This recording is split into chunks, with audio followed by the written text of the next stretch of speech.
Tonight on Wrestle WreMarks, the news wire is loaded. Road Dogg may be stepping into TNA. TNA itself might have a major price tag. And wrestling has a serious controversy after a promotion was accused of creating fake explicit images of a female wrestler without consent. Yeah, that one is nasty. We also got John Cena naming his most meaningful matches, FTR stepping away, and some tough news on Joe Doering. Then we get into the shows. As usual, Cody, Gunther, and Sami are crashing into Night of Champions. Lyra finally snaps on Bayley. The Street Profits take gold from the Vision. And Tony D'Angelo gets hit with a fireball before Great American Bash. Hadouken! You were waiting for that one. Yeah, it's kind of popped in the head. But, plus, Night of Champions card, Great American Bash card, SmackDown spoilers too. Yeah, so if you don't want to hear the spoilers, end it at our predictions. Yes. But other than that, let's get into it. This is Wrestle WreMarks.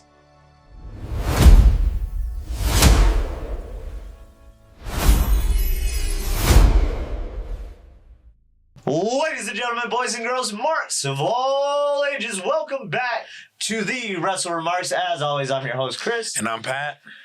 And this week, we are officially on the road to a monster wrestling weekend. WWE Night of Champions, NXT's, what is it called? Great American Bash. TNA Slammiversary, Forbidden Door, Dang. all hitting at the same time. This is one of those weekends where wrestling fans are going to need their 3-4 different screens, 2 energy drinks, and maybe a doctor's note for Monday morning. Yeah, don't call in sick. Another stacked show to kick off a stacked weekend. That's for sure. Now tonight, we got the Newswire first, as usual. Then we're breaking down SmackDown, Raw, NXT, the Night of Champions card, the Great American Bash card, and we're closing with those spoilers. So with that said, it is time. It's Newswire time! We're starting off with TNA because there's a lot happening there right now. Of course. We talked about, the potential sale earlier. We talked about Road Dogg leaving WWE, and then Tommy Dreamer left TNA. So there's already reports speculating that Road Dogg is expected to be at Slammiversary, and that comes while there's rumors of him potentially joining the company in a backstage role. And that's interesting because Tommy Dreamer recently stepped away from his creative role in TNA. So now everybody is trying to figure out what the new creative structure is going to look like. Yeah, and reports say that TNA had originally looked at Road Dogg as a producer, but Dreamer leaving may have opened the possibility of him being involved with creative. Or maybe both. TNA likes to do that as well. There's also talk about Eric Tompkins and Hunter Delirious Johnson, who could be also working closely with creative moving forward. And so basically TNA is one of those new era loading moments. Yeah. Nobody knows exactly who is steering the ship, but everybody can tell it's moving from chairs around this backstage. Yeah. And we called it, you know what I'm saying? We talked about it. Yeah, we ended up talking about, their pricing whenever those Scott D'Amore, and now they have a new pricing as well. So there's speculation about their asking price for TNA. Reports say Anthem could be looking for somewhere between the $30 and $50 million range. Wow. If a sale ever actually happens. Oh, well, that's a big jump from Scott D'Amore's group, reported offering around $10 million last year. Yep, and that's a huge jump in numbers. Yeah. A lot higher than what a lot of people probably expected, and this is reportedly tied to their AMC deal. So there's some guaranteed revenue there, but right now nothing is officially happening.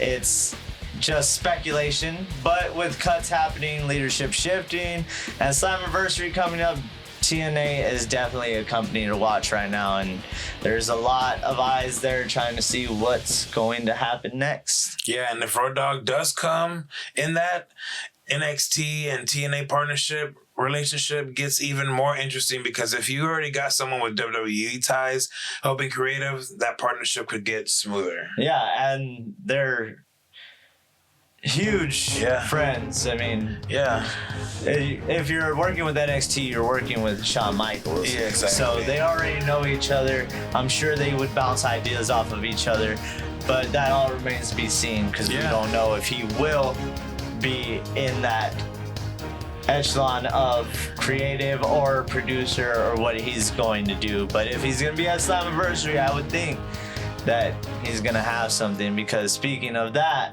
Road Dogg is expected to show up on his own at Slammiversary in Boston this Sunday, and it is going to be head-to-head with AEW and New Japan's Forbidden Door right now. Great American Bash is after that, all the way until like 11:30. So that's going to be a long Sunday. Oh, you didn't know? But for those who don't know, Slammiversary is going to be at 2 p.m.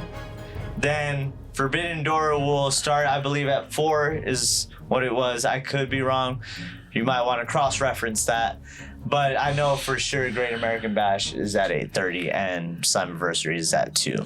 Yeah, that's a brutal night to be running a show. You are not just competing for viewers, you are competing for the remote control custody, bro. Like, I want to watch this, I want to watch... No, too bad. Well, I'm watching 4 screens at once. I got my popcorn, I got the beer, we good. TNA has all 6 titles on the line at Slammiversary. Mike Santana will be defending the TNA World Heavyweight Championship against Nick Nemeth. Cedric Alexander defends the X Division Championship in none other than Ultimate X, because that's the only way to kick off Slammiversary. Yep. The Hardys are in a ladder match for the tag titles, and that card is just looking stacked. And if the kind of weekend where if TNA wants to make noise, they need smoother people are still talking about Monday. Yeah, they need something people are still going to talk about, because you're having multiple shows. Not only do you have those 3 shows in one day, you have to also compete with Night of Champions. So you got all this stuff going on. Are people still going to remember what happened in Slammiversary? Who knows? Or maybe people won't even watch Slammiversary, or, well, not watch Slammiversary, but watch Night of Champions. They might watch Slammiversary. Yeah, true that. You know? But this all comes at a time where they seem to be struggling from what we hear. From reports, things like that. They are subsidizing, and they're making sure that they're getting rid of certain people. That's why you've seen so many people leave recently, is because they're just trying to make it more profitable. But usually when they do something like that, it's going towards sale. Yeah. So keep your ear to the ground on that one. They could possibly try and sell. Whether or not it'd be WWE, I doubt WWE is going to take them under their wing. They already got so many things they're running. You know, Evolve, AAA, NXT. That's a lot. You never know. They might do it and squeeze something in. Who knows? Now we have to shift to some more serious news, though. Rings of Europe is facing major backlash after a Polish wrestler, Diana Strong, accused people in power at the promotion of creating a fake, explicit image of her using her face without her consent. Yeah, that's disgusting. No wrestling storyline that justifies that. None. No. According to the accusation, the image was shown backstage and left in the men's locker room, with the explanation being that it was supposedly made for a storyline. Diana Strong said she never agreed to it, never heard about it, and warned other women to be careful of accepting bookings. Yeah, and that is the part right there. Consent matters. You don't get to hide behind storyline, and after humiliating somebody and violating their trust, that's crazy. The situation reportedly led to talents boycotting the show, and the event was scheduled for the 20th, but was canceled. Rings of Europe has since released statements saying a detailed discussion about the mistakes and the next steps will follow. Yeah, good. But the first step is simple. Do not do that. Protect your talent, respect your talent, especially when people are trusting you with their bodies and careers. Exactly. Image, livelihood, you know. And another serious story. Former TNA and All Japan star Joe Doering is reportedly being moved into hospice care after battling brain cancer for the third time. That's heartbreaking. Joe Doering is one of those guys who was respected everywhere he went. That he was. His family shared an update through his GoFundMe. Said he was first diagnosed in 2016, went through surgery, radiation, and chemotherapy, then another tumor in 2022.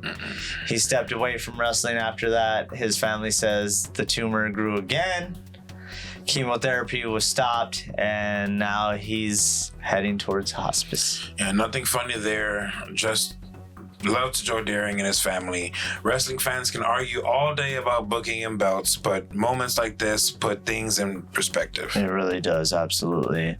Prayers, thoughts, well wishes, and strength out to Joe Doering and his family and friends, as well as the fans.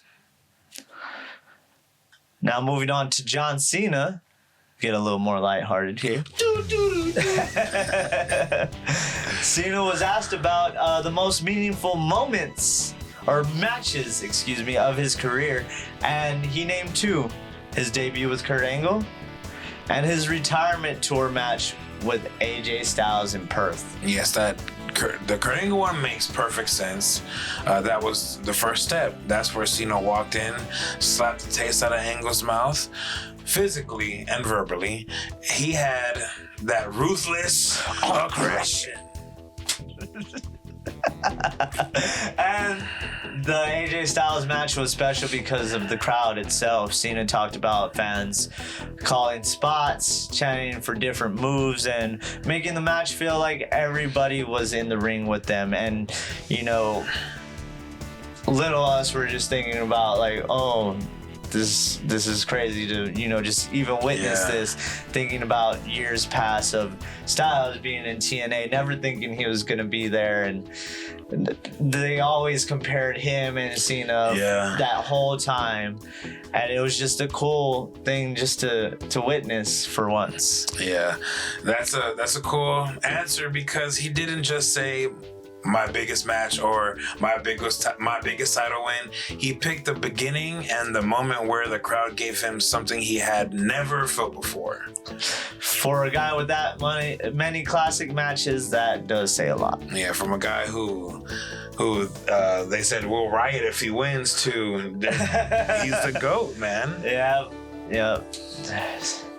That's crazy how that career turned out. Yeah. AEW may be getting Matt Sydal back.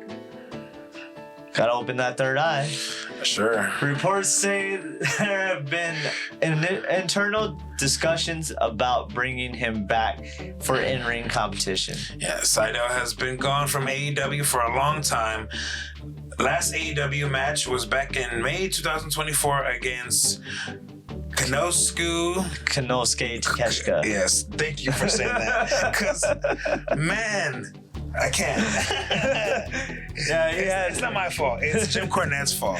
He had major foot surgery after that. I think that was when he had slipped off the rope, right? No, that was messed up his foot. That was before, or this is... Was it? I mean, he's done this multiple times. Yeah. We can't forget that debut, but bro. He is reportedly no longer injured and has worked some independent dates already. He's still under the AEW contract and listed on the roster, so we might see him soon. Yeah, Sydal's one of those guys who can still give you a smooth match with almost anybody. If AEW brings him back, we'd be saying Evan Bourne. Yes, we would. If they bring him back, we can be valued in a mid-card or a veteran role. Maybe. Yeah, he'd be very valuable, even just teaching them. Yeah. Now, FTR is stepping away themselves from AEW for an extended break.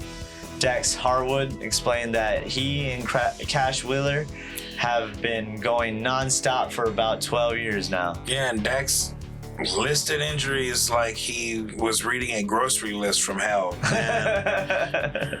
Yeah, he did lower back hematomas, bicep tear, labrum tear, shoulder issues, rotator cuff issues. I mean, that's same as shoulder, but you know. He said that they need time for themselves and their families, and they don't know when they'll be back on AEW TV. Honestly, I respect it. FTR has nothing left to prove. Your body of work, you know, it tells you sit. Like it speaks for itself, dude. Like, you know, when your body tells you to sit down, sometimes you better listen before it makes you sit down. Mm-hmm. You know? Yeah, for real. You're gonna have to. I'm sure they've been fighting through injuries all that whole 12 years. I'm sure they're a little burnt out. They just need time with their families. Man. So we'll see. We'll keep our eyes on this one and see where this goes, if they end up coming back. Yeah. Or if they end up not coming back. Because who knows? They, like you said, they have nothing to prove. They don't. They got nothing to prove. They brought back, for me, the reason I fell in love with them as a tag team is because as soon as I saw them, I'm like, dude, they remind me of the Four Horsemen. They remind me of the Dudley Boys. That old school. Yes. Yeah, they had Smash Mouth wrestling. Yes. No flips, just fists. Well, maybe one day we'll get a revival. That was a good one. Also, Avery Styles, the son of AJ Styles, is set to make his professional wrestling debut June 26th in Georgia, with AJ scheduled to be in his corner. I'm Avery freaking Styles. That's dope, man. Imagine your first match and your dad is AJ Styles. No pressure at all. Yeah, no pressure. No pressure at all. Just one of the greatest wrestlers ever, standing right there watching your footwork. For real. Hey, but you better tighten up, boy. We're top guys. He's going to be like, Kratos, boy. He's gonna get in the ring. He's gonna get in the ring and interfere. I'm gonna show you how to do this real quick. AJ has talked about maybe tagging with his son one day, and Avery has posted some training footage before, including him doing his final tap. Ooh, I gotta watch that. Onto a crash pad. Yeah, if that happens one day, that's a full circle moment. AJ Styles tagging with his son. That's wrestling history waiting to happen. I'm already gonna book the match. Ray and Dom versus AJ and Avery. I knew it. Yeah. That would probably be a pretty good match, though. Yep. Paige also revealed that she received the Guinness Book of World Records, recognizing her as the youngest WWE Divas champion ever. She won the title April 7th, 2014, at 21 years old and 33 days. That's great. That Raw after WrestleMania moment still hits. Paige came in, shocked everybody. I'll still watch that one back. Yeah. And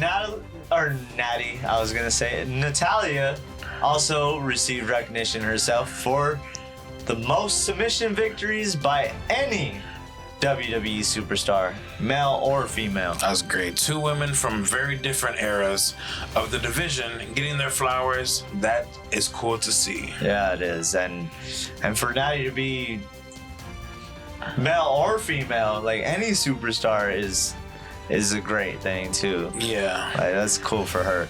Now, Sol Ruka had a rough week herself online after an injury scare involving Liv Morgan during a fatal four-way on their European tour. Yeah. The internet did what the internet does. It saw one bad landing and immediately turned it into a courtroom. Yeah, everybody was coming at her.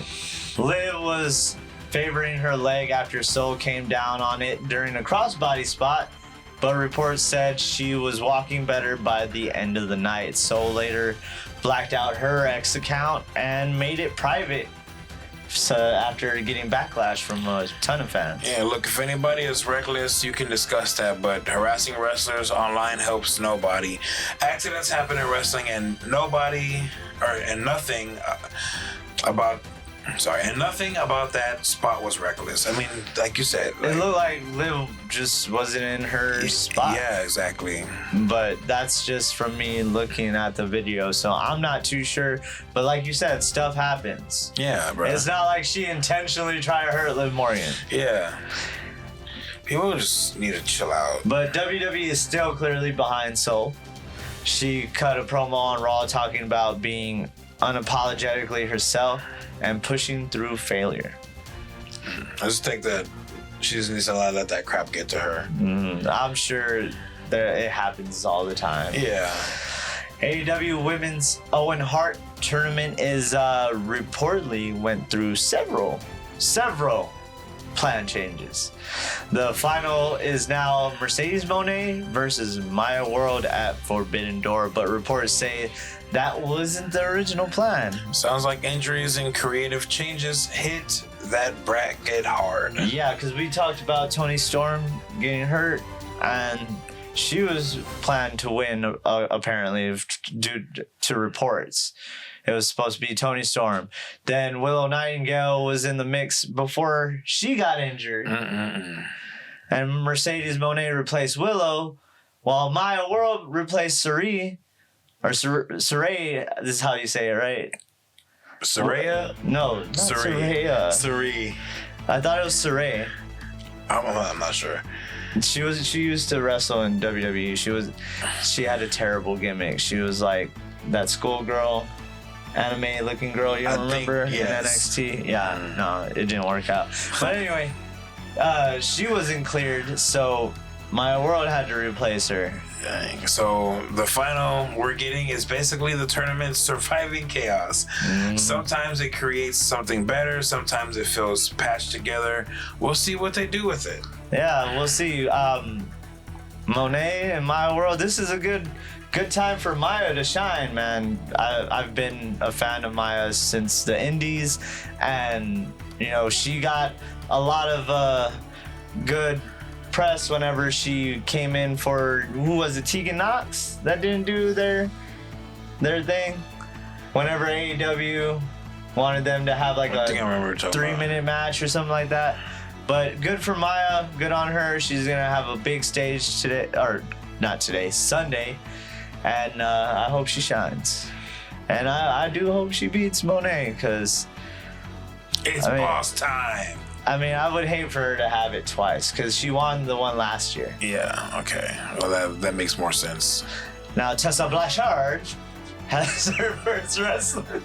Why? Her first wrestling appearance lined up after TNA New Wrestling Evolution announced that she will be a part of the NWE Legends Tour in Spain and Italy this November.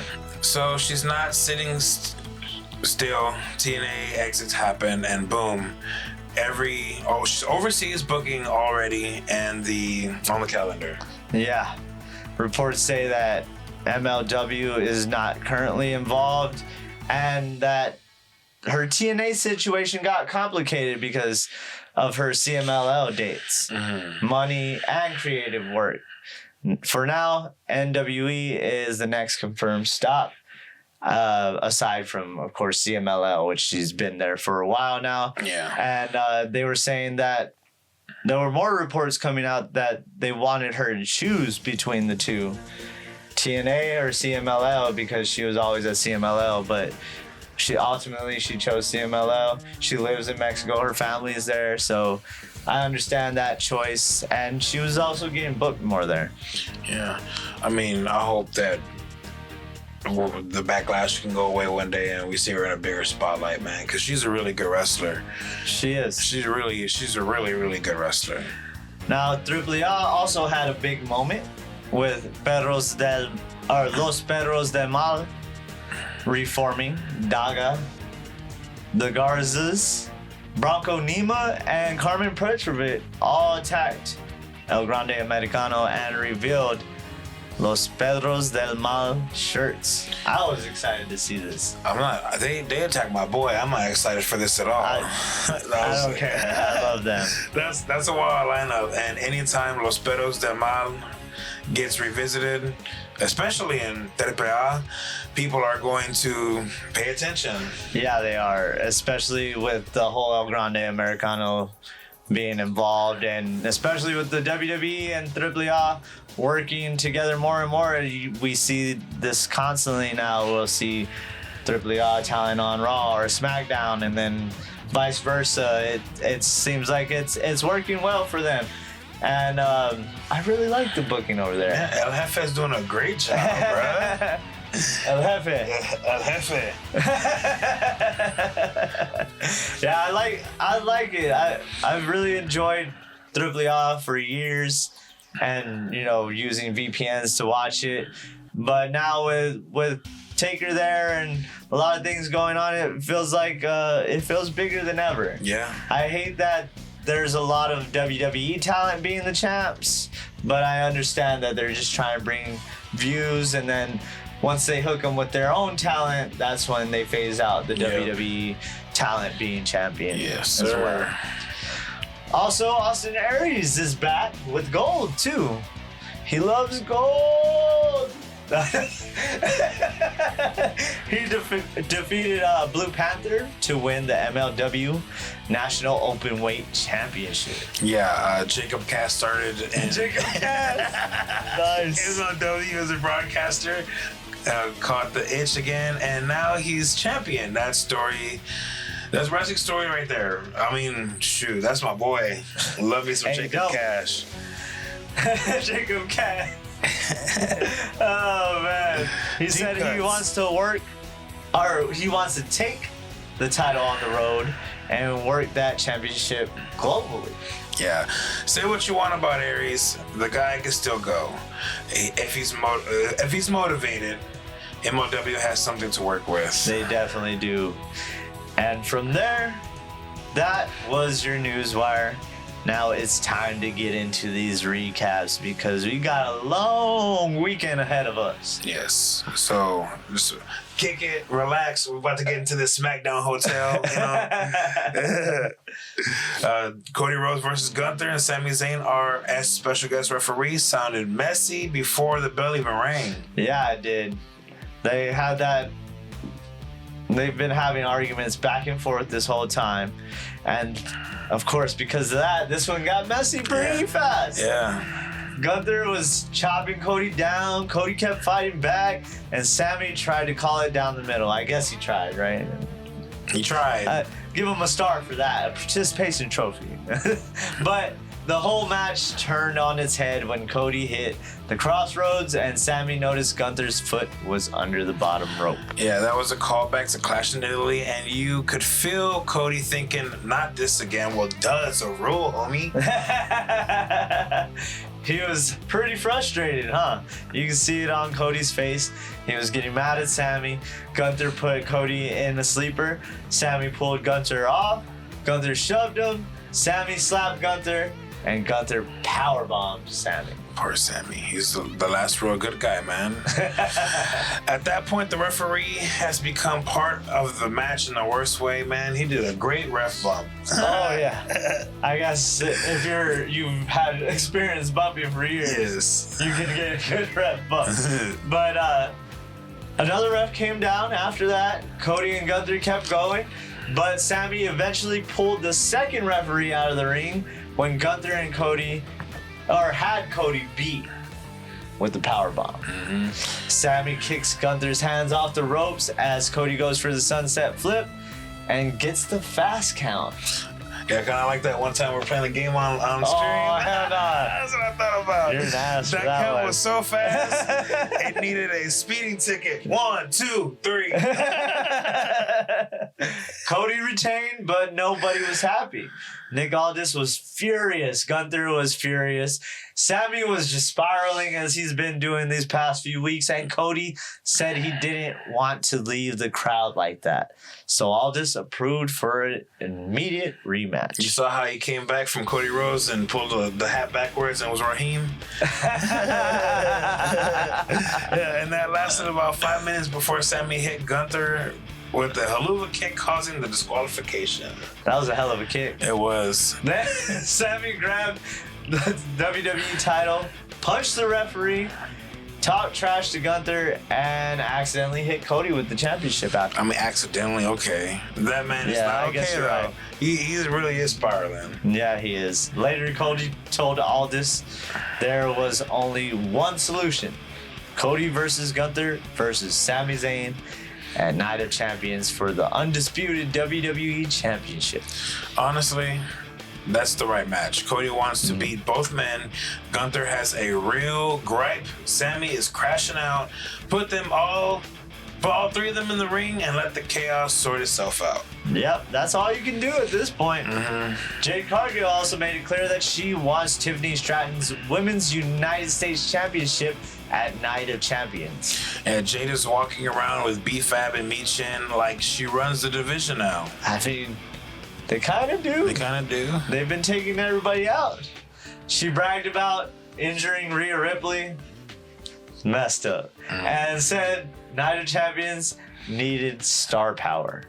Tiffany later accepted the challenge and said she doesn't need sidekicks to do her work for her. That's a good line because Jade's whole presentation right now is power plus backup. Tiffany is trying to prove she can still stand on her own. I mean, you always gotta have backup power, right? Yeah, exactly. If it storms, because the storm is coming. Yeah, but she stormed. The lights go out. Yeah, they're the generators. They're the generators. You know? She stormed though. Yeah. That's good. Oh man. The WWE Tag Team titles were then on the line as Damian Priest and R-Truth defended against Tama Tonga and Tonga Loa of the MFT. And Truth still thinks they beat the Wild Samoan. Somebody please protect this man. Oh man, he is a national treasure, that guy. The MFTs had control. Talo was looking like a monster, but Solo appeared at ringside and things just fell apart. Solo tried to help, but instead became a distraction. Truth rolled up Tama, and Priest and Truth retained the WWE Tag Team Championships. And after the match, the MFTs walked away from Solo. That's important. Solo's family drama is starting to mess with their business. It is, and we're going to talk about that more once we get to the spoilers. So stay tuned. Ricky Saints beat Carmelo Hayes to earn a shot at Trick Williams' WWE United States Championship at Night of Champions. Let's not talk about it. The match had a lot of movement, a lot of counters, and Carmelo tried to get slick with the exposed turnbuckle. But Ricky was trying to do the same too, so I mean, to each his own. Yeah. Saints pushed Hayes into that exposed steel and got the win.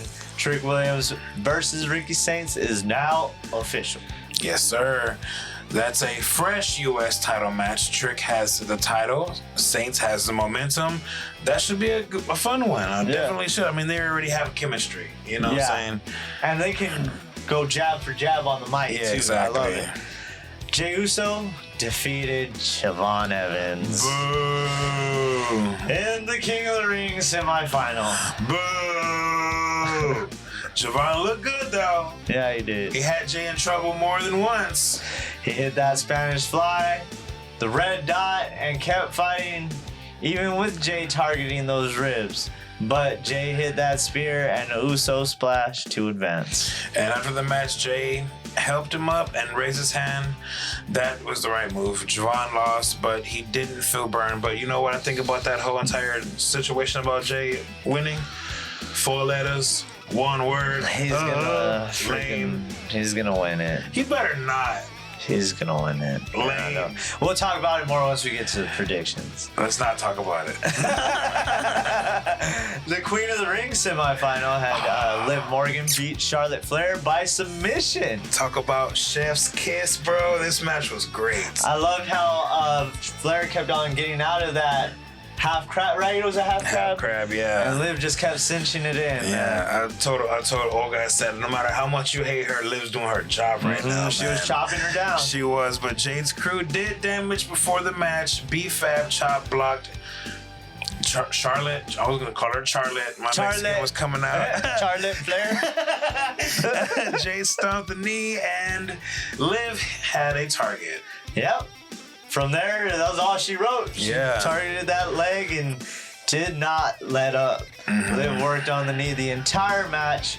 Charlotte kept fighting, but Liv trapped her in the single leg crab and made her tap. Yeah, that's huge. Liv beat Charlotte and moved into the Queen of the Ring. Dang, man. Final against Io Sky, which I like, what the heck? With a submission at that. It was good. It was a good match. Yeah. I'm not gonna front, but I would have loved to see Charlotte win this match. I was thinking they were gonna give it to her, but I was like, dang. But they had some other plans. We also got Blake Monroe teasing her arrival again, calling out Julia. Julia then challenges Kiana James for next week since they've been having a falling out. Fatal Influence wants Paige, and Sami told Jay he believes Jay will win King of the Ring, but he'll be facing Sami Zayn at SummerSlam, not Cody Rhodes. Ooh, Sami's talking like a man who has already written the end in his head. And that's dangerous because that means he's going to do all it takes. We're talking about the same man. It is no disqualification. We're talking about the same man who handcuffed Jeff Hardy's ear to a ladder to win a ladder match. So anything can happen. He'll stoop to that level. Yeah, exactly. But from there, let's get into what happened this Monday on Raw. Raw came to us from London, opening with Oba Femi and Jey Uso face-to-face before their King of the Ring final. Oba came out, and he was just taking over that whole show, man. Yeah. Like, did you hear that crowd? Oh my God. They didn't do that visual. They were rocking that thing. They need to do that visual of his shadow casting over the crowd all the time. Yeah, I love that. Yeah, it needs to be a part of his thing. But Oba came out talking about Destiny, like Destiny has him on payroll. I mean, it seems like it does. Yeah, it does. He said Destiny led him to WWE. Destiny helped him slay the beast. And Destiny will make him King of the Ring. Then he talked about the dilemma of choosing between the WWE Championship and the World Heavyweight Championship. And Jay came out anyway because Oba told him not to run it back. But of course, I was so upset when this happened. Yeah. Because who in their right mind would say that the person running back and you not clock the hell out of him? Yeah, I did not like how he said that, which means Jay absolutely had to run it back. He told him not to. But, Jay has to be Jay. He has to be Jay. Yeah. Or eating, I guess. Jay said people counted him out when he won the Royal Rumble. They counted him out whenever he went on to win the World Heavyweight title. And now they're counting him out against Oba. He said he'll climb the mountain, wear the crown, and take it to Cody Rhodes at SummerSlam. Oba's response was cold. He told Jay, when you shoot, don't miss, because if you do, I'll destroy you. And if you don't, I'll destroy you. Yeah, he said, I'll still destroy you. Yeah. You ain't the one I'm worried about. Yeah. You ain't the family member I care for. Exactly. I'm trying to get that title. He got to get through the Samoan werewolf before he gets to Roman, though. Probably. Shoot. But that was real final boss energy from Oba right there. It really was. Oba killed that promo. They were behind him 100% from start to finish. Of course, they get all crazy when Jay does his yeet thing, but, that's neither here nor there. Yeah. Paige and Brie Bella showed up again, defending the WWE Women's Tag Team Championships against Bayley and Lyra Valkyria. Yeah, Bayley and Lyra came in talking about trust. That was the kiss of death. They haven't really had any trust, to be honest with you. None. Wasn't it Bayley snapping first? Yeah. The whole time in the beginning, and then they were kind of at odds. They've been at odds this whole time. We've been wondering, when are they going to turn? Yeah, because you had Lyra playing her, using her split personality against her for her advantage, and that never really worked. But the match was competitive, though. But Paige hit that rampage and retained the titles for her team. After the match, Bayley tried to comfort Lyra. Yeah, and Lyra snapped. Oof. She snapped in the worst way. She was going off on her. She threw Bayley into the ropes, beat her down, smashed her face in the middle rope, laid her out with the Nightwing, did it again in the middle rope. Yep. Like, jeez. Becky Lynch immediately jumped online. Like, Becky was right about everything, and honestly, she's going to milk that forever. I love it. What did she say? Loony Lyra. She was like, I told you, Loony Lyra was being dragged down by, what she called Bayley? Oh, I don't know. Damn, I wish I remembered. It's not BBL Bayley, though. That was I love Becky online, man. She's hilarious. Now, Lyra refused to explain herself afterward, and Bayley had nothing to say to Jackie Redmond, who tried to ask her about it. Next, we get on to apologies, because Chad Gable came out for a serious apology to Otis, Maxine, and Tozawa. And to be fair, it sounded real. He talked about losing the mask in Mexico, but also losing his self-respect, reputation, dignity, and of course his friends.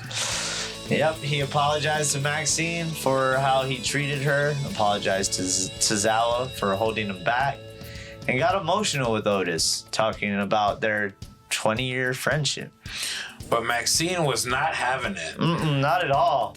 She told him she remembers everything. Him making her beg, him threatening Otis, him leaving them broken. She said the apology was for him, not them. And they left him alone in the ring. Yeah, that was powerful, because sometimes an apology can be sincere and still not earn forgiveness right away. Yeah, and Maxine's been hanging out with the Vision, so she's starting to be a little more cold, I guess. Now, Ethan Page went on to beat Dragon Lee after more disrespect towards Lucha Libre. Dragon had Rey Mysterio and Penta backing him up emotionally before the match, but Ethan still found a way.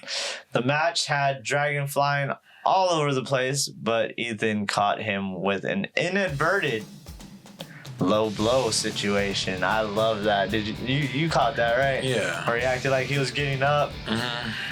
Perfect. Yeah, I loved it. Ethan being disrespectful and somehow getting away with it is becoming a whole thing. And I love it. Yeah, it's great. He won with that egoplex. Yeah. And I guess you can say that raises his stock now. He hasn't got that many definitive wins on the main roster just yet. Yep. Liv Morgan and Io Sky had their final face-off before the Queen of the Ring final. Liv keeps calling herself the greatest women's world champion of all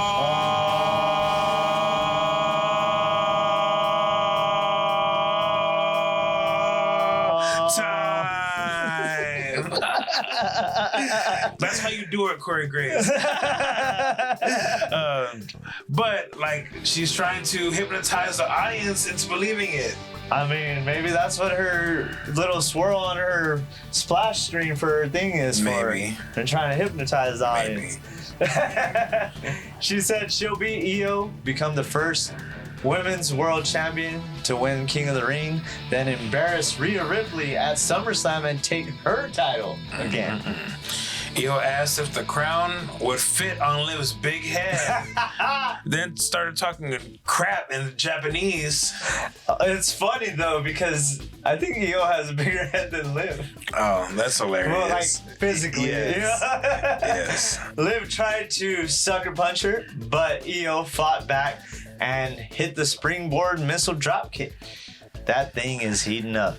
Now we had LA Knight beat Jimmy Uso, but the bigger story was Solo Sikoa. Yeah, Solo showed up, distracted LA Knight, but then hit Jimmy with the Samoan Spike. That allowed Knight to hit the BFT for the win. Solo is sending messages now. He's not just messing with Roman's side of the family. He's stepping into Raw and hitting Jimmy. Yeah. I mean, he said, I ain't going back. You got to make me go back. Yeah. And Jacob Fatu made it clear earlier that if Solo crosses the line and shows up on Raw, he may not like what he finds. Did you see that shirt he wore? Oh, the Umaga shirt? Yeah, I love that shirt. Yeah, they planting seeds, bruh. Oh, yeah. I didn't even think of that. Mm-hmm. Zilla. Could see it. Now it's main event time because we hit The Vision defending the World Tag Team Championships against the Street Profits. Austin Theory and Braun Breaker had Logan Paul with him. How could he be so damn rich but still humble? How can he have that torn tricep and still humble? He's so humble. Even though Logan is still dealing with that tricep injury. I love him as a mouthpiece. This is just going to get better if they do stick with the Vision, but it kind of seems like they might be moving away from it. Yeah. The Vision jumped them early, as the Vision does. They controlled a lot of the match, with Braun looking like an absolute animal. But the Profits keep fighting. Logan tried to get involved with brass knuckles. Bro, you can break your other arm. And then Joe Hendry's music hits. He crashed the party, chased Logan Paul off. And then Rollins comes out and clocked Theory with the brass knucks himself. Yeah. Braun chased Seth out. Dawkins hit the spine buster. Montez Ford hit the frog splash. And the Street Profits became the new World Tag Team Champions. I'm glad the Street Profits have it now. Yeah, because, the Street Profits are up. And they want all the And we got the gold, sucker. Sucker. Five times. The Vision lost their titles right before Braun has to step in the steel cage with Mr. Burn It Down. What do you think is gonna happen there? Is Braun gonna take off the TV for a little bit? I don't think you should. I guess we'll talk about it more once we get to Night of Champions.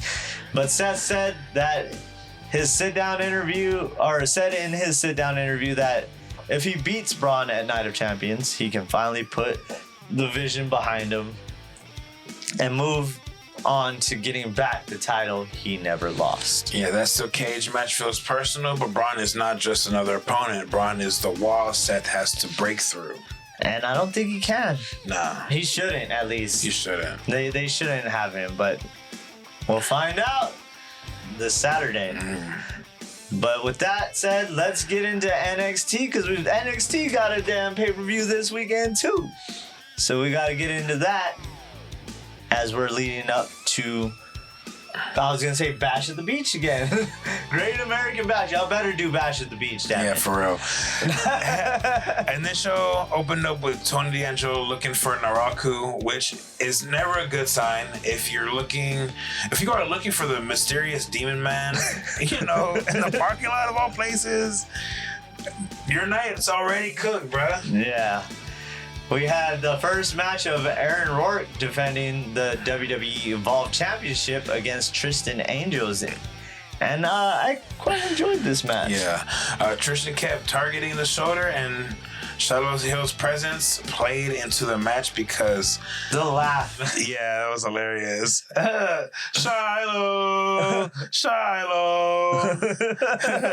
Those two still have issues. There was even somebody trying to pull Tristan under the ring at one point, and then we come to find out that it is Shiloh Hill. No, it was not, dude. It's Hornswoggle. It's Hornswoggle. Damn, he done got me. He's gonna join the Birthright. Yes. But Rourke survived it, hit the Cyclone boot, and the Molly go round to retain. I was wondering what his finisher was. I was like, oh, I like that. Good show for Rourke, and it kept the Shiloh Hill Tristan storyline alive. Yeah, it did. And I'm really getting behind Tristan after watching him in the ring a few times. Yeah. Then we got one of the biggest moments of the night. Tony D'Angelo and Robert Stone find Naraku in the parking lot. Naraku handed Tony the contract. Tony opened it up and boom, a big old fireball. A fireball that man tried to sign paperwork and got introduced into some witchcraft and wizardry. This ain't Hogwarts. He said, Incendio. Incendio. Tony had to be loaded into the ambulance after that, but he still told Stone he was going to kill Naraku at the Great American Bash. Yeah, that's Tony D for you. Bandaged eye, ambulance, fireball, doesn't matter. Forget about it. The Don is still the Don. He's going to show up looking like Solid Snake on Sunday. Oh, yeah. Deion Lennox and Saquon Sugars had a really personal promo segment before their match at Bash. This wasn't just a I'm going to beat you. This was a brotherhood gone bad moment. Yeah, Saquon said that there was no Dark State without him. He said that he was the glue holding that group together and that Deion was acting like a leader that they never needed. Yeah, and Deion fired back by saying everything people love everything people love about Saquon is fake. He called him insecure, and Dark State had to babysit him and promised to expose him. Deion made that. He saw that whenever he was doing his promo, but I love Saquon Sugar's promos, man. Yeah, he's good. Yeah, he is. He's too he good. Can talk. I mean, dude, he's not a D1 athlete. he's a wrestler. That made their Great American Bash match feel way bigger than just two former teammates fighting. Yeah, I was watching a video about this guy talking about Saquon, and he was like, this guy was like the best on the indies, bro. Like, they signed him for a reason, and they wanted to see him in more singles matches, so he's gonna shine at this match for sure. Yeah, I'm excited to watch this match. We also got a strong video style segment from Miles Bourne and Tavion Heights before their NXT North American Championship match. Yeah, Miles said that he bet on himself because he was getting too comfortable in NQCC. Tavion said Miles didn't outgrow their friendship. He forgot about it.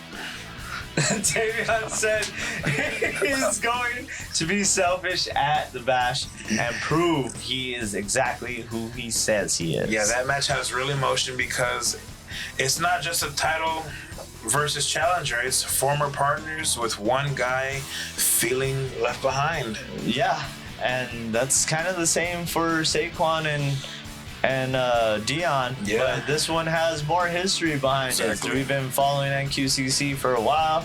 We've been wanting Miles Bourne to get his singles run. Finally got his singles run. And Tavion Heights was left behind, and he needs his own big singles run as well. He's pretty good. Great athlete. He's pretty dang good. Now, Hank and Tank beat Stax and Uriah Connors of the Birthright with comedian Matt Matthews getting involved in all that chaos. That finish was wild. Kane stolen, people getting accidentally hit, Birthright getting embarrassed, Hank and Tank hitting honk honk for the win. Who in the heck? Blue hell came up with that? Oh, blue collar solid. Oh gosh. Birthright has numbers, but they are not exactly operating smoothly at the moment. Man, that's hilarious. I don't know if them boys are the Godwins. I don't know who they are. If they're heavy machinery, somebody, bruh. Then we get our contract signing between Lola Vice and Kendall Gray, which was one of the stronger parts of the show. Yep, because both of them made good points.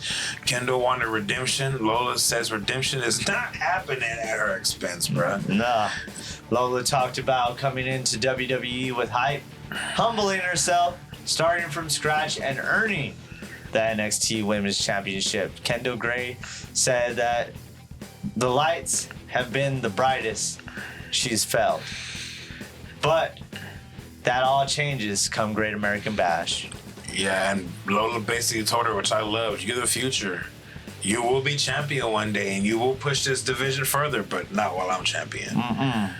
But once we get into the things, I don't know, man. Once we get into our predictions.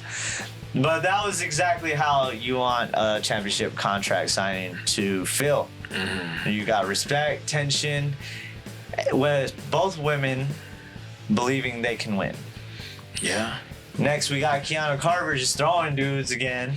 Gosh. Defeating EK Prosper when he powerbombed him through the announce table afterward. That powerbomb looked vicious. Yeah. Bro. It looked like EK Prosper rolling on his neck. Yeah, that was scary. No, I mean, he out here treating people like he's low dog.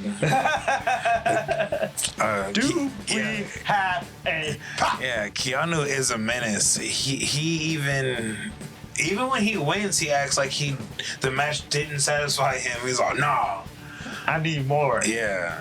Later, he told Robert Stone that EK was just the first, and he's going to run through everybody until he gets an NXT championship shot. Zarya cut a promo later on Tatum Paxley and gave her a rematch for the NXT North American Women's Championship at Great American Bash. Zarya and Tatum is addicted to pain. So she's gonna beat her again and let her live with that pain forever. Yep. That match card is getting stacked. Because this one wasn't even on the card until just last night. Well, last night for us. Yeah. 2 days ago for y'all when y'all see this. Ariana Grace beat Izzy Dame to become the #1 contender to Ren St. Clair's WWE More Speed Italian Championship. champions. I hope Ariana Grace gets that Speed Championship because we need the birthright to get more championships again. Izzy got distracted by Sean Spears asking for a high five, which I didn't even understand, bro. We'll get into that later, which is one of the strangest ways to lose a title opportunity. It is. Give me a high five, man. What? Hell yeah, you did good. Even though you didn't win yet. Yeah, exactly. Ariana gets Ren at Bash, and the culling is falling apart because later in the night, Sean Legacy and Dorian Vondu beat the culling. Dorian Vondu. Then Nico Vance turned on Sean Spears and chokeslammed him through the announce table. And Vic Joseph said, not Vic Joseph, that's not his name. Wade Barrett? It is Vic Joseph. Oh, yeah, okay. Yeah. He said, we just got this table fixed. So, yeah, not a great night for the culling. Not a great night for the announce table either. Yeah, exactly. The show closed with Robert Stone addressing the uncertainty around the NXT Championship match. Naraku wanted to be handed the title if Tony couldn't compete. Yeah, Mason Rook came out and said if Tony can't fight, he'll fight Naraku. Jackson Drake came out too because, of course, he wanted the spotlight. It's Jackson Drake. Yeah. But Stone said it was never Mason, never Jackson.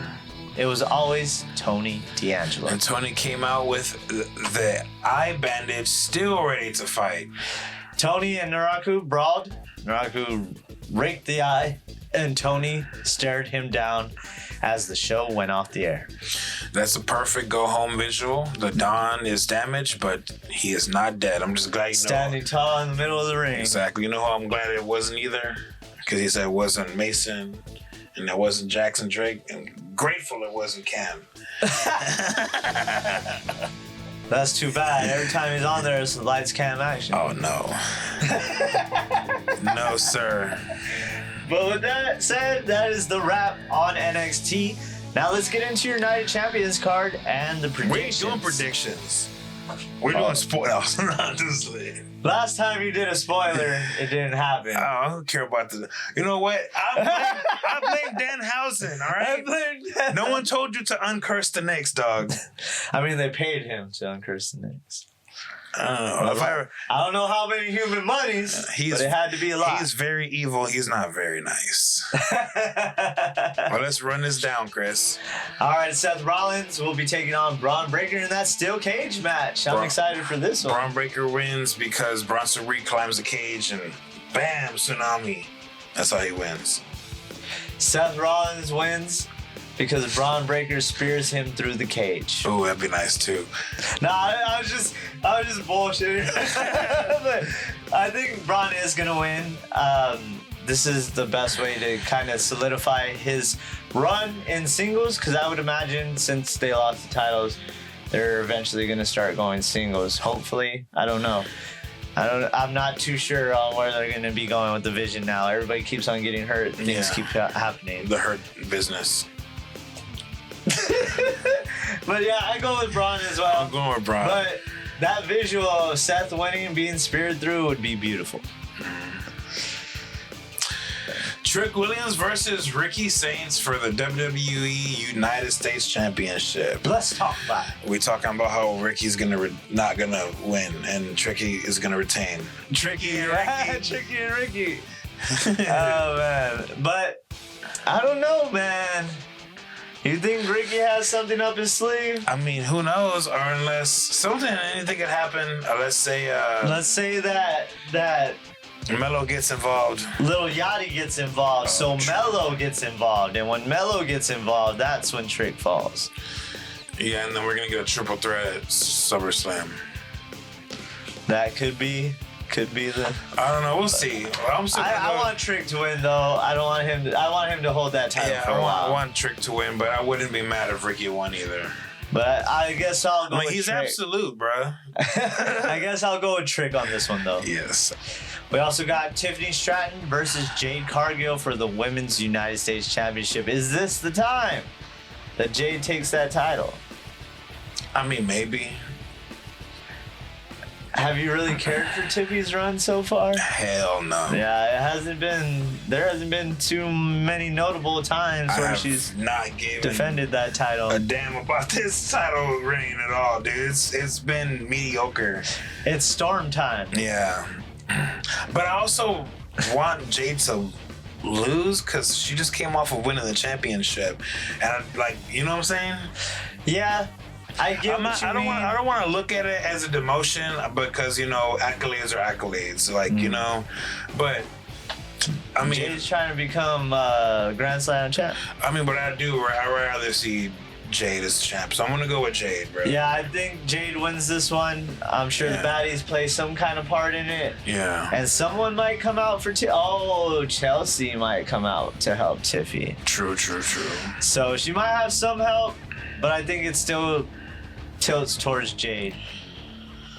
Oh gosh, I don't even want to say this, but Io Sky versus Liv Morgan to decide Queen of the Ring. I don't want neither one of them to win. Cherry lips and bottom jeans. For this one, I've heard spoilers are that Io's already planned to win. I mean, well, either way. But I would love to see Liv win. Because you know how much heat she would get? Oh, yeah. It's beautiful. Yeah, they'd hate the hell out of her, dude. But either way, the story of the best friends fighting, or former adversaries, or former girlfriends of Dominic Mysterio. Former girlfriends of Dominic. I can see they both of them have history, so either way, it would be good, but... We also got that Oba Femi versus Jay. Oh, did you pick Liv? I'm going to pick Liv. Okay. I want Liv to win, so I'm just going to go with Liv, despite what the reports say about a spoiler. I want Liv to beat Rhea. Yeah. That's what I'm saying. That's what I was getting at. Yeah. But next up, we have Oba Femi versus Jey Uso to decide who's the king of the ring. Bro, we've been saying this from the jump. No yeet. Brock is gonna interfere. Yeah. And Jay is gonna win. Well, if that happens, then yeah. But if Brock doesn't show up, then this dude better not lose to Lame Uso. To Lame Uso. Man, I like Jay, but I mean, I like Jay, I but do, but I do not want to see you beat up a Femi, dog. No, it doesn't make sense. And that's the only way it makes sense if Brock attacks him. And even at that, I feel like it'd be smarter to have that happen and not have Brock have his last match at SummerSlam. Instead, have Oba go over against Cody, then Brock come out and take out Oba. That way their last match together is for the title. That'd be great. But that's what I would prefer. I doubt it's going to happen. I really feel that Brock is going to come out and interfere in this match. It's last but not least Cody versus Gunther versus the last real good guy, Sami Zayn, for the undisputed WWE Championship. Dude, this one I don't know now. Like, I'm gonna pick. Since this is a triple threat, this could just like Cody's losing. Go. Let's just agree on that. What if they give it to Sami? They're gonna give it to. That's what I'm picking. I think they. I have a feeling that they might. I just said the dude who put the dang handcuffs to Jeff's ear. That was great. He will do anything, like you said, to win a championship. Yeah, and you could see Gunther taking Cody out, and then Sami coming in with a chair or something, laying out Gunther and taking the win. And that'd be a beautiful visual, because if he does win and it is Jay versus Sami at SummerSlam, Sami knows how to dismantle the bloodline, bruh. They can't do nothing with them. Now, that was your Night of Champions card. Let's get into that Great American Bash card. Let's get it. Tony D'Angelo defends his NXT Championship against Naraku. I'm going Naraku. Me too. Naraku. This would probably be would it be the fastest somebody's won the title since debuting? Tony D needs to go to the main roster. Yes, he does. That's why. I'm picking Naraku. Me too. Now, what's next? Miles Bourne defends the NXT North American Championship against Tavion Heights. And I'm going with Tavion Heights. I don't know. I'm torn on this one. I like both guys.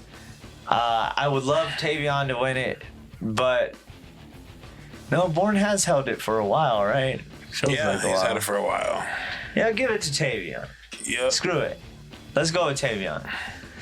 Then we got Lola Vice defending the NXT Women's Championship against Kendall Gray, and I think Kendall Gray is taking this. Yes, sir. Me too. Lola's going to the main roster next. Well, man, I think Kendall's the future for real. Yeah, I'm excited to see what they're gonna do with Kendall moving forward after this, because I'm sure she's gonna get a rocket strap. I just feel it. Yeah. Zarya will defend the NXT North American Championship against Tatum Paxley. I'm going with Zarya. And of course, I'm going with Zarya on that one too. Monster heel. What about Deion Lennox and Saquon? I'm going with Saquon Sugars. I want Saquon to win that one. What about Ren and Ariana Grace? I want Italian royalty to win. I love Ren Sinclair. Absolutely love Ren Sinclair since the first time I seen her in the ring.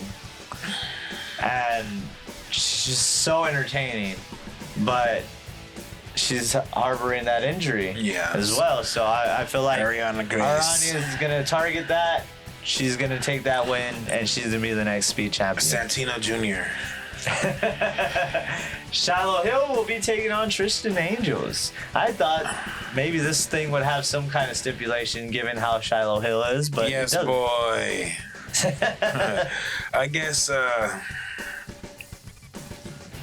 want Tristan to win. I'm going with Shiloh. I don't really. Well, yeah, I can see that. I think Angels is going to win with some kind of underhanded tactic. Yeah, well, I'm going to go with Shiloh Hill because I don't like that Tristan Andrews guy. He's a good wrestler, but you know what I'm talking about. But that's your NXT Great American Bash card. And before we close, this is your spoiler warning. We're about to talk about the tape SmackDown for this Friday, June 26th. If you do not want to hear spoilers, this is your chance to tap out. Yes. We gave you a warning. You know, Chris, you need to put the thing from Metal Gear Solid on a reel or something. But don't yell at us in the comments now. Yeah. We done told y'all. So, this is your chance. In 5, 4, 3, 2, 1. Well, my hand goes up, your mouth goes shut. SmackDown opens with Ricky Saints and the United States Champion Trick Williams to hype up their match at Night of Champions. Good. That match needs one more strong push before Saturday. And with the gift of gab these two have, I can see it going well. I don't know if Lil Yachty was part of it And or the not. history, too, because they stomped the crap out of each other during their NXT feud. Tiffany Stratton teams up with Alexa Bliss against B-Fab and Michin, but Jade Cargill interferes and B-Fab and Michin pick up the win. That makes you think that Ooh. Charlotte, Alexa, and even possibly Chelsea Green will be in the corner of Tiffy. So maybe she has a shot. We'll see. So Jay gets momentum going into Night of Champions, which usually means Tiffy fans are feeling pretty safe. Solo Sikoa has more tension with MFT. Tala and Tama Tonga appear to be shunning him, and it looks like Solo's issues with the bloodline are ending whatever MFT was supposed to be. Yeah, Solo wanted family business, and MFT wanted tag team business. They're never going to end clean. No, Solo was too focused on everything else while they were trying to focus on other things. Yes. Then we got Rey Fenix defending the AAA Cruiserweight Championship against Nathan Frazier, and he retains. Yes. Sorry, it takes over sometimes. Yes. I'm half Mexican too, bro. You heard me earlier. What did I say? Charlotte. Oh, wow. That match sounds like it's exactly what you would expect. Fast, smooth, and probably ridiculous. R-Truth and Damian Priest have a backstage interview after retaining against MFT last week. Solo also confronts LA Knight after assisting him against Jimmy Uso on Raw. So Solo is moving like a man with enemies on every brand. I mean, he made so many enemies just with the bloodline alone, Exactly. and then running the MFT. Yeah, exactly. Sami Zayn continues venting to an unresponsive Johnny Gargano, and Candice LeRae looks for signs of life in Johnny as usual. That could be his golden ticket. Exactly. I was about to say, does this mean I gotta go on and they'll Johnny. be part of that? This is one of the funniest ongoing visuals. Sammy is pouring his soul, and Johnny is basically buffering. This dude has no soul. He's asleep like a Kingdom Hearts character, bro, just there. Paige beats JC Jane in front of the London crowd. Home country win, and one had to go. Oh, sorry, one feel good. Sorry, it was feel good. It was a feel good moment for Paige in her own country. Then we get something a little interesting that I'm excited for. Finn Balor appears to link up with Tama Tonga and Tala Tonga. Excuse me. Yes. Former Bullet Club members. Yes. Now. So, are we gonna see the club? Yes. I'm not a human. I knew you were. I was waiting. I thought you were gonna do it when I. No, I didn't want to cut you off. I just thought about it right now too. But anyway, now that sounds like something. Finn and Tama have Bullet Club history. If WWE is teasing a new version of the club, people are going to talk. I'm excited. I'm still gonna watch this one like I'm finding it out for the first time, because that's something very interesting that I'm really trying to sink my teeth into. Cody loses the championship and goes to the Bullet Club or what? Oh, damn. Dang. That'd be some stuff, man. Then we got Danhausen and Matt Cardona teaming up against Los Garza, with past versions of The Miz and Kit Wilson helping them win, because they can't remember nothing now. awesome. Did you see JD? Yeah. JD on it was Raw, right? Yeah. When he got shot, he sold the hell out of that shot. He did. I don't even know how to explain that, but somehow, I'm definitely entertained. JD was even introducing himself to the Judgment Day. JD McDonough. I was hoping that Dom was gonna be like JD, and JD was gonna be like, who the hell is JD? I'm Jordan Devlin. Crazy. Who the hell is JD McDonough? That'd be crazy. Where's Finn? Where's Finn? Exactly. Something like that. Jade Cargill squashes Chelsea Green, and Tiffany tries to assist afterward, but Jade ends the segment standing tall. Again, momentum before the PLE. We know how wrestling math works. Julia defeats Kiana James to settle their issue, but after the match, Blake Monroe finally debuts attacking Julia. Awesome. That is a strong first feud for Blake. Julia is credible. The crowd knows her, and Blake gets immediate heat. And the show closes with Cody Rhodes, Sami Zayn having a final confrontation before their triple threat match. Gunther joins in later. Then the King of the Ring finalists Jay and Oba get involved as well. All 5 men brawl in the ring, and the show ends with Cody Rhodes and Oba Femi staring each other down. Heck yeah.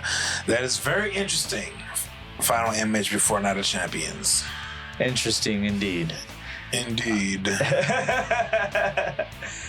That is a massive weekend we got ahead of us. Night of Champions, Great American Bash, Slammiversary, Forbidden Door, SmackDown spoilers, Raw Fallout, NXT Chaos. Wrestling fans are eating well, but we also need to take naps sometimes. I ran out of fingers and I don't know what to do with my hands.